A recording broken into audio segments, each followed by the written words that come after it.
ಕುಮಾರ ನೀನ್ ಬಾ, ಕುಮಾರಸ್ವಾಮಿ ನೀ ಬಾ ತಾಕತ್ತಿದ್ರೆ ಅಂತ ಹೇಳಿದಾರಲ್ಲ, ಆ ಪದ ಬಳಸಿದ್ದಾರೆ.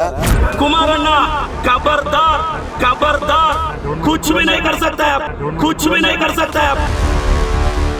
ಅವರಿಗೆ ನಾನು ಹೇಳ್ತಾ ಇದ್ದೀನಿ, ಖಬರ್ದಾರ್ ಮಿಸ್ಟರ್ ಪ್ರದೀಪ್ ಈಶ್ವರ್. ಅವರ ನಡವಳಿಕೆಯಿಂದ ಅವರಿಗೆ ಆ ಮೆಟ್ಟಲ್ಲಿ ಎಸೆದಿದ್ದಾರೆ. ಮುಂದಕ್ಕೆ ಎಲ್ಲಾದ್ರೂ ನಾನೇ ಹೇಳ್ತಾ ಇದ್ದೀನಲ್ಲ, ಇವನು ಎಲ್ಲಾದ್ರೂ ನಾಲಿಗೆ ಮುಂದಕ್ಕೆ ಹರಿಬಿಟ್ಟಿದೆ ಆದ್ರೆ, ಏನು ನನ್ನ ಎದುರುಗಡೆ ಎಲ್ಲಾದ್ರೂ ಪ್ರದೀಪ್ ಈಶ್ವರ್ ಬಂದಿದೆ ಆದ್ರೆ ನಾನೇ ಮೆಟ್ಟಲ್ಲಿ ಹೊಡಿತೀನಿ. ಕುಮಾರಣ್ಣ ಖಬರ್ದಾರ್, ನಿನ್ ಚೇಲಗಳಿಗೆಲ್ಲ ಎದುರೋನಲ್ಲ ನಾನು, ತಾಕತ್ತಿದ್ರೆ ಬಾ.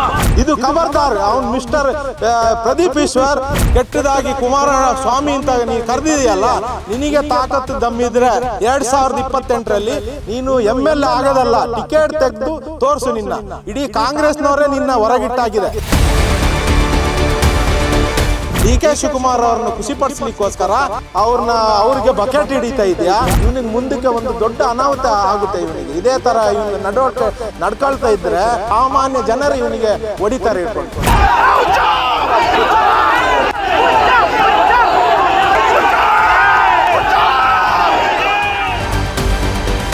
ಎಲ್ಲೆಲ್ಲ ಈಗ ಅವನಿಗೆ ಮಾಜಿ ಹಾಲಿ MLA ಅಂತ ಹೇಳಲೇಬಾರ್ದು, ಅವನ್ನ ಈಗ ಮಾಜಿ MLA ಅಂತಾನೆ ಕರಿಬೇಕು.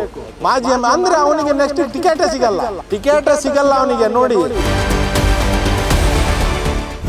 ಅವ್ರು ಮೊದಲನೇದಾಗಿ ಅವರು MLA ಆಗಕ್ಕೆ ನಾಲಾಯಕ್ ಅಂತ ಹೇಳಲಿಕ್ಕೆ ಬಯಸ್ತೇನೆ. ಅವರ ನಡವಳಿಕೆ, ಅವರು ಏನು ಕುಮಾರಣ್ಣನ ಬಗ್ಗೆ ಅವರು ಮಾತಾಡಿದ್ದಾರೆ, ಅವರು DK ಶಿವಕುಮಾರ್ ಮುಖ್ಯಮಂತ್ರಿ DK ಶಿವಕುಮಾರ್ ಅವ್ರನ್ನ ಖುಷಿಪಡಿಸ್ಲಿಕ್ಕೋಸ್ಕರ ಅವರು ಈ ಪದವನ್ನು ನಾಲಿಗೆ ಹರಿಬಿಟ್ಟಿದ್ದಾರೆ. ಆದ್ದರಿಂದ ಅವರಿಗೆ ನಾನು ಅವರು MLA ಆಗಕ್ಕೆ ನಾಲಾಯಕು, ಅವನು MLA ಆಗಂಥ ಮನುಷ್ಯನೇ ಅಲ್ಲ. ಒಂದು ಲಾಟ್ರಿ ಇದರಲ್ಲಿ ಗ್ಯಾರಂಟಿ ಇದರಲ್ಲಿ MLA ಆಗಿ ಬಂದಿದ್ದಾರೆ. ಆದ್ದರಿಂದ ಅವರಿಗೆ ನಾನು ಹೇಳ್ತಾ ಇದ್ದೀನಿ, ಖಬರ್ದಾರ್ ಮಿಸ್ಟರ್ ಪ್ರದೀಪ್ ಈಶ್ವರ್, ನೀನು ಇನ್ನು ಮುಂದಕ್ಕೆ ನಾಲಿಗೆ ಹಾರೆ ಬಿಟ್ಟಿದ್ದೆ ಆದರೆ ನಿನಗೆ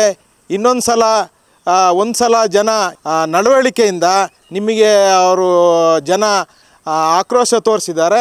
ಮುಂದಕ್ಕೆ ಅದು ಇನ್ನೂ ಸಹ ದೊಡ್ಡದಾದ ಒಂದು ಅನಾಹುತ ನಿಮಗೆ ಆಗ್ಬೋದು. ಸರಿ ಅಂತ ನಾನು ಚಪ್ಪಲಿ ಎಸೆದಿರೋದು ಸರಿ ಅಂತ ನಾನು ಹೇಳಲ್ಲ, ಆದರೆ ಅದು ಎಸಲಿಕ್ಕೆ ಕಾರಣ ಏನು? ಒಬ್ಬ 2 ಸಲ ಮುಖ್ಯಮಂತ್ರಿ ಆದಂಥ ಕುಮಾರಣ್ಣನವರು, ಇಡೀ ರಾಜ್ಯದ ಜನತೆನೇ ಕುಮಾರಣ್ಣ ಅಂತ ಕರೀತಾರೆ. ಅವರಿಗೆ ಈ ಮನುಷ್ಯ ಕುಮಾರಸ್ವಾಮಿ ನೀ ಬಾ ತಾಕತ್ತಿದ್ರೆ ಅಂತ ಹೇಳಿದಾರಲ್ಲ, ಆ ಪದ ಬಳಸಿದ್ದಾರೆ. ಅದ್ರ ಜೊತೆಗೆ ಇವರ ನಡವಳಿಕೆ ಇದೆಯಲ್ಲ, ಇವರು ಯಾವುದೇ MLA ಒಬ್ಬ ಶಾಸಕನಾದವನು ಈ ಥರ ನಾಲಿಗೆ ಹರಿಬಿಡಲ್ಲ. ಒಬ್ಬ ಗೌರವಾದಂಥ ವ್ಯಕ್ತಿ ಯಾರು ಕುಮಾರಣ್ಣನವರು. ಯಾಕೆಂತ ಹೇಳಿದರೆ, ಅವರು 2 ಸಲ ಮುಖ್ಯಮಂತ್ರಿ ಆಗಿದ್ದಾಗ ಮೊದಲನೇದಾಗಿ ಅವರು ರೈತರ ಸಾಲ 24,000 ಕೋಟಿ ಅದು ಸಾಲ ಮನ್ನಾ ಮಾಡಿದರು. ಅದ್ರ ಜೊತೆಗೆ ಸಾರಾಯಿ ನಿಷೇಧ, ಲಾಟ್ರಿ ನಿಷೇಧ ಮಾಡಿದರು. ಇಡೀ ಬಡವರ ಮನಸ್ಸಲ್ಲಿ, ಹೃದಯದಲ್ಲಿ ಕುಮಾರಣ್ಣ ಅಂತ ಒಬ್ಬ ವ್ಯಕ್ತಿ, ಈ ಅಣ್ಣ ಅಂತ ಹೇಳಿ ಪ್ರತಿಯೊಬ್ಬನು ಕುಮಾರಣ್ಣ ಅಂತ ಹೇಳಿ ಅವ್ರನ್ನ ಕರೀತಾರೆ, ಮನಸ್ಸಲ್ಲಿ ಇಟ್ಕೊಂಡು ಪ್ರೀತಿ ಮಾಡ್ತಾರೆ. ಅವ್ರ ಬಗ್ಗೆ ಕೆಟ್ಟದಾಗಿ ಮಾತಾಡಿದರೆ ಸಾಮಾನ್ಯ JDS ಕಾರ್ಯಕರ್ತರು, ಅಭಿಮಾನಿಗಳು, JDS ಕಾರ್ಯಕರ್ತರಲ್ಲ ಅಭಿಮಾನಿಗಳು, ಅವರನ್ನು ಇಷ್ಟಪಡುವಂಥ ಬೇರೆ ಬೇರೆ ಪಾರ್ಟಿಯಲ್ಲಿರುವ ಸಹ ಬೇಜಾರಾಗಿದೆ. ಅವರ ನಡವಳಿಕೆಯಿಂದ ಅವರಿಗೆ ಆ ಮೆಟ್ಟಲ್ಲಿ ಎಸೆದಿದ್ದಾರೆ. ಮುಂದಕ್ಕೆ ಎಲ್ಲಾದರೂ ನಾನೇ ಹೇಳ್ತಾ ಇದ್ದೀನಲ್ಲ, ಇವನು ಎಲ್ಲಾದ್ರೂ ನಾಲಿಗೆ ಮುಂದಕ್ಕೆ ಹರಿಬಿಟ್ಟಿದೆ ಆದರೆ, ಏನು ನನ್ನ ಎದುರುಗಡೆ ಎಲ್ಲಾದರೂ ಪ್ರದೀಪ್ ಈಶ್ವರ್ ಬಂದಿದೆ ಆದರೆ ನಾನೇ ಮೆಟ್ಟಲ್ಲಿ ಹೊಡಿತೀನಿ ಅವನಿಗೆ. ಇದು ಖಬರ್ದಾರ್. ಅವನು ಮಿಸ್ಟರ್ ಪ್ರದೀಪ್ ಈಶ್ವರ್, ನಿನಗೆ ತಾಕತ್ತು ದಮ್ಮಿದ್ರೆ ಇನ್ನೊಂದು ಸಲ ನೀನು ಕುಮಾರಣ್ಣನ ಬಗ್ಗೆ ಕೆಟ್ಟದಾಗಿ ಕುಮಾರಸ್ವಾಮಿ ಅಂತ ನೀನು ಕರೆದಿದೆಯಲ್ಲ, ನಿನಗೆ ತಾಕತ್ತು ದಮ್ಮಿದ್ರೆ 2028ರಲ್ಲಿ ನೀನು MLA ಆಗೋದಲ್ಲ, ಟಿಕೆಟ್ ತೆಗೆದು ತೋರಿಸು ನಿನ್ನ. ಇಡೀ ಕಾಂಗ್ರೆಸ್ನವರೇ ನಿನ್ನ ಹೊರಗಿಟ್ಟಾಗಿದೆ. ನೀನು ಇದುವರೆಗೂ ಅಹಿಂದ ಅಂತೇಳಿ ಸಿದ್ದರಾಮಯ್ಯನ ಶಿಷ್ಯ ಅಂತೇಳಿ ಅವರು ಹಿಂದೆ ನಡ್ಕೊಳ್ತಾ ಇದ್ದೆ.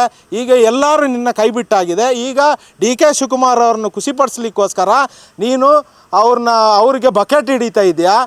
ಕುಮಾರಣ್ಣನ ಬೈದ್ರೆ DK ಶಿವಕುಮಾರ್ ಖುಷಿ ಪಡ್ತಾರೆ ಅಂತ ಎನ್ನುವ ಒಂದೇ ಕಾರಣಕ್ಕೋಸ್ಕರ ಇದೆಲ್ಲ ನಾಲಿಗೆ ಹರಿಬಿಡೋದು, ಈ ಕೆಟ್ಟ ಇದನ್ನೆಲ್ಲ ಈ ಪ್ರದೀಪ್ ಈಶ್ವರ್ ಮಾಡ್ತಾ ಇದ್ದಾನೆ.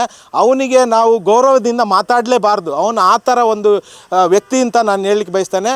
ಈ MLAಗಳಲ್ಲಿ 224 MLAಗಳಲ್ಲಿ ಇಷ್ಟು ಕೆಟ್ಟದಾಗಿ ಈ ಫಿಲಮ್ ಡೈಲಾಗ್ಗಳು ಯಾವುದೋ ಆಂಧ್ರದ್ದು ಫಿಲಮ್ ನೋಡ್ಕೊಂಡು ಬಂದು ಫಿಲಮ್ ಡೈಲಾಗ್ ಹೊಡೆದು ಇಲ್ಲಿ ಫಿಲಮ್ ಡೈಲಾಗೆಲ್ಲ ಗೆದ್ದಿರುವಂಥ ಒಂದು ಲಾಟ್ರಿ MLA ಅಂತ ಅವನಿಗೆ ಹೇಳಕ್ಕೆ ಬಯಸ್ತೇನೆ. ಅವನಿಗೆ ಮುಂದಕ್ಕೆ ಜನಗಳೇ ಇದೇ ಅಹಿಂದ ಅಂತ ಹೇಳಿ ಏನು ಸೆಂಟಿಮೆಂಟ್ ಕ್ರಿಯೇಟ್ ಮಾಡಿ ಮೊನ್ನೆ ಚಿಕ್ಕ ವಿಚಾರಕ್ಕೆ ಜಾತಿನ ಎಳ್ಕೊಂಬಂದಿದ್ದಾನೆ. ಯಾರು ಅಹಿಂದ ಅಂತೇಳಿ ಒಂದು ದೊಡ್ಡ ಲೀಡ್ರ್ ಕರ್ನಾಟಕದಲ್ಲಿ ಇಡೀ ಮುಸ್ಲಿಂ ಸಮುದಾಯನ ಅಹಿಂದ ಸಮುದಾಯದಿಂದ ಮುಸ್ಲಿಂ ಸಮುದಾಯ ಬೀದಿಗೆ ತಂದಾಗಿದೆ. ಇವನು ಅದೇ ಒಂದು ಅಹಿಂದ ಇದನ್ನು ಇದಿಟ್ಕೊಂಡು ಅವನು ಈಗ ಅದೇ ಅಹಿಂದ ಸಮುದಾಯನೇ ಇವನು ವಿರುದ್ಧ ಹೋರಾಟ ಮಾಡಿ ಇವನಿಗೆ ಮುಂದಕ್ಕೆ ಒಂದು ದೊಡ್ಡ ಅನಾಹುತ ಆಗುತ್ತೆ. ಇವನಿಗೆ ಇದೇ ಥರ ಇವನು ನಡ್ಕೊಳ್ತಾ ಇದ್ದರೆ ಮುಂದಕ್ಕೆ ಇವನಿಗೆ ದೊಡ್ಡ ಒಂದು ಸಾಮಾನ್ಯ ಜನರು ಇವನಿಗೆ ಹೊಡಿತಾರೆ ಹಿಡ್ಕೊಂಡು. ಗೆಲ್ಲಲ್ಲ, ಈಗ ಅವನಿಗೆ ಹಾಲಿ MLA ಅಂತ ಹೇಳಲೇಬಾರ್ದು ಅವನ್ನ, ಈಗ ಮಾಜಿ MLA ಅಂತಲೇ ಕರಿಬೇಕು. ಮಾಜಿ ಅಂದರೆ ಅವನಿಗೆ ನೆಕ್ಸ್ಟ್ ಟಿಕೆಟೇ ಸಿಗಲ್ಲ ಅವನಿಗೆ. ನೋಡಿ, ಇದುವರೆಗೂ ಸಿದ್ದರಾಮಯ್ಯನ ಶಿಷ್ಯ ಅಂತೇಳಿ ತಿರುಗ್ತಾ ಇದ್ರು. ಈಗ ಇವರು DK ಶಿವಕುಮಾರ್ ಅವರಿಗೆ ಹಿಂದ್ಗಡೆ ಅವ್ರನ್ನ ಖುಷಿಪಡ್ಸೋಕ್ಕೋಸ್ಕರ ತಿರುಗ್ತಾ ಇದ್ದಾನೆ ಬಕೆಟ್ ಇಟ್ಕೊಂಡು.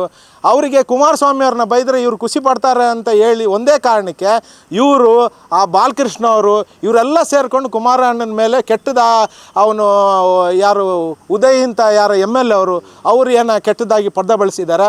ಎಲ್ರಿಗೂ ನಾನು ಹೇಳ್ತೀನಿ, ಮುಂದಕ್ಕೆ ನಿಮಗೆ ನೀವು MLAಗಳೆಲ್ಲ ನೀವು ಮಾಜಿ MLAಗಳು ಅಂತ ಈಗಲೇ ನೀವು ಬರೆದಿಟ್ಕೊಳ್ಳಿ. 100% ನೀವು ಮಾಜಿ MLAಗಳು ನೀವೆಲ್ಲರೂ. ಸಚಿವ ಸ್ಥಾನ, ಅದೇ ಸಚಿವ ಸ್ಥಾನಕ್ಕೋಸ್ಕರನೇ ಇದೆಲ್ಲ ಪದ ಬಳಸ್ತಾ ಇರೋದು ಇವರು ಬಾಲಕೃಷ್ಣ ಅವರು.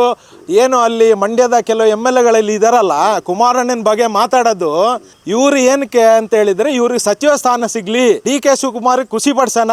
HD ಕುಮಾರಸ್ವಾಮಿ ಅವರು ಕುಮಾರಣ್ಣವ್ರಿಗೆ ಬೈದರೆ ನನಗೆ ಖುಷಿ ಆಗುತ್ತೆ, ನನಗೆ ಇವನಿಗೆ ಏನಾದರೂ ಮಿನಿಸ್ಟ್ರ್ ಮಾಡ್ತಾರೆ ಅಂತ ಹೇಳಿ ಸಚಿವ ಸ್ಥಾನ ಕೊಡ್ತಾರೆ ಅಂತೇಳಿ ಒಂದೇ ಕಾರಣಕ್ಕೋಸ್ಕರ ಇದೆಲ್ಲ ಮಾತಾಡ್ತಾ ಇದ್ದಾರೆ. ಅವ್ರು ಮಾಡಿದಂಥ ಒಳ್ಳೊಳ್ಳೆ ಕೆಲಸಗಳು ಅಲ್ಪಸಂಖ್ಯಾತರಿಗೆ 2018ರಲ್ಲಿ 700 ಕೋಟಿಯಷ್ಟು ಇವತ್ತೇನಾದರೂ ಮುಸ್ಲಿಂ ಸಮುದಾಯದ ಮನೆಗಳ ಮುಂದುಗಡೆ ಯಾವುದಾದ್ರೂ ಒಂದು ಸಿಮೆಂಟ್ ರೋಡ್ಗಳೇ ಬಾಕ್ಚರಂಡಿಗಳಾಗಿದ್ದೆ ಅಂತ ಹೇಳಿದರೆ ಅದು ಕುಮಾರಣ್ಣವರು ಕೊಟ್ಟಂಥ ಕೊಡುಗೆಯಿಂದ. ಅದು ನಮ್ಮ ಅಲ್ಪಸಂಖ್ಯಾತರು ಸಹ, ನಾನು ಅಲ್ಪಸಂಖ್ಯಾತ ಬಾಂಧವರಲ್ಲಿ ಕೇಳ್ತೀನಿ, ನೀವು ಸಹ ಅದನ್ನು ನೆನೆಸ್ಕೊಳ್ಬೇಕು ಅಂತ ನಾನು ಕೇಳ್ಕೊಳ್ತೇನೆ. ರೈತರಿಗೆ ಅವರು ಉಸಿರಿರುವವರೆಗೂ ಕುಮಾರಣ್ಣವರು, ದೊಡ್ಡ ದೇವೇಗೌಡರು ಅಪ್ಪಾಜಿಯವರು, ಕುಮಾರಣ್ಣವರು, ರೇವಣ್ಣವರು, ನಿಖಿಲ್ ಕುಮಾರಸ್ವಾಮಿ ಅವರು ಸಹ ರೈತರ ಪರವಾಗಿ, ಆ ಮನೆಯೇ ರೈತರ ಪರವಾಗಿ ಹೋರಾಟ ಮಾಡಿ ರೈತರಿಗೋಸ್ಕರ ಜೀವ ಕೊಡೋಕ್ಕೂ ರೆಡಿ ಅಂತ ಒಂದು ಮನೆತನ ಅವ್ರದ್ದು. ಆ ಮನೆ ಅವ್ರ ಬಗ್ಗೆ ಇವನು ಕೆಟ್ಟದಾಗಿ ಮಾತಾಡ್ತಾನೆ ಪ್ರದೀಪ್ ಈಶ್ವರ್ ಅಂತ ಹೇಳಿದರೆ, ಜನಸಾಮಾನ್ಯ ರೈತರೇ, ಏನು JDS ಕಾರ್ಯಕರ್ತರು ಆಗಬೇಕು ಅಂತೇನೆಲ್ಲ ರೈತರೇ ಅವನಿಗೆ ಮೆಟ್ಟಲ್ಲಿ ಹೊಡಿತಾರೆ ಮುಂದಿನ ದಿನಗಳಲ್ಲಿ. ಸರ್, ಹೆಚ್ಚು ಕಮ್ಮಿ ನಾನೊಂದು 100 kg ಇದ್ದೀನಿ, ಸಣ್ಣ ಆಗಬೇಕು, 75 kg ಬರಬೇಕು ಅಂತ ಯೋಚನೆ ಮಾಡ್ತಿದ್ದೀರಾ? ನಮ್ಮ ಜೀನಿ ಸ್ಲಿಮ್ನ ಯೂಸ್ ಮಾಡಿ ಸೈಡ್ ಎಫೆಕ್ಟ್ ಇಲ್ದಂಗೆ ಆರಾಮಾಗಿ 75 kg ಬರ್ತೀರಾ. ಇಂತಹ ನೈಜ ಕುತೂಹಲ ಭರಿತ ಸುದ್ದಿಗಳು ನಿಮಗೆ ಸಿಗಬೇಕಂದ್ರೆ ರಾಜ್ಯದ ಪ್ರತಿಷ್ಠಿತ ಜನಪರ ಡಿಜಿಟಲ್ ಸುದ್ದಿ ಮಾಧ್ಯಮ ಪಬ್ಲಿಕ್ ಇಂಪ್ಯಾಕ್ಟ್ ಚಾನೆಲ್ ಅನ್ನು ಯೂಟ್ಯೂಬ್ನಲ್ಲಿ ಸಬ್ಸ್ಕ್ರೈಬ್ ಮಾಡ್ಕೊಳ್ಳಿ. ವಿಡಿಯೋ ಇಷ್ಟವಾದರೆ ಲೈಕ್ ಮಾಡಿ, ನಿಮ್ಮಿಷ್ಟದವರಿಗೆ ಶೇರ್ ಮಾಡಿ ನಮ್ಮನ್ನು ಪ್ರೋತ್ಸಾಹಿಸಿ. ಹಾಗೆಯೇ ಫೇಸ್ಬುಕ್ನಲ್ಲಿ ಪಬ್ಲಿಕ್ ಇಂಪ್ಯಾಕ್ಟ್ ಫಾಲೋ ಮಾಡೋದನ್ನು, ಇನ್ಸ್ಟಾದಲ್ಲಿ ಜೊತೆಯಾಗೋದನ್ನು ಮಿಸ್ ಮಾಡಬೇಡಿ. ಜಾಹೀರಾತು ಹಾಗೂ ಬಿಸ್ನೆಸ್ ಪ್ರಮೋಷನ್ಗಾಗಿ ಸಂಪರ್ಕಿಸಿ 9606037450 ಅಥವಾ 9353224116. ಇದು ಪಬ್ಲಿಕ್ ಇಂಪ್ಯಾಕ್ಟ್, ಜನಶಕ್ತಿಯೇ ನಿರ್ಣಾಯಕ.